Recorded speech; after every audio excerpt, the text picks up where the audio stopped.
Başını bizim bir acayip duetimiz var. Dinle Aydın bilen başlayat. Hacıyat Mehmedov şeyle de mekan çağrılıp bilelikte. İyidinden ama acayip tanıtaydıımlarla devam eder. Başına doğancıklım toymudu devam edeceğiz. Halovay. Meclisi info mutlu vardı. Kıyızağının yaşı yok vardı. Her birini hüda yetelim. Toylar. İnni soramazsın canım aydan sana. Minnetine sen var kalanı bir yana. İnni soramazsın canım aydan sana. Minnetine sen var kalanı bir yana. İnni beni dinle. Yanımda kanka günle. Başka var mı ya yok minne. Haydar yürümeyi dinle. Dinle. Yanımda kanka günle. Başka var mı minne.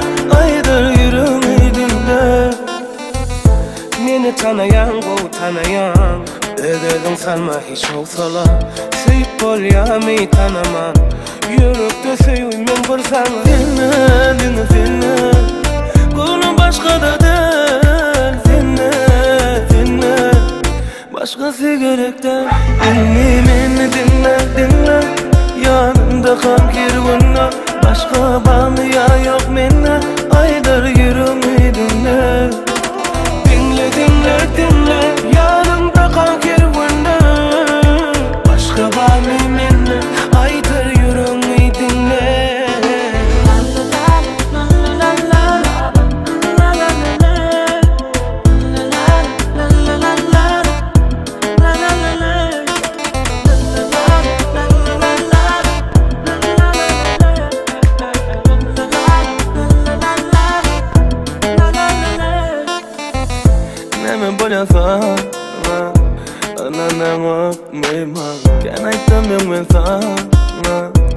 Ananma gerada Gesedayini Kavunmanı beni Seyandine seni Bir yana sen onu İnni soramazım Canım aytiyam sana Minnetine sen var Kalanı bir yana İnni beni dinle Yanımda kanker günle Başka var mı ya yok minne Haydar yürümeyi dinle.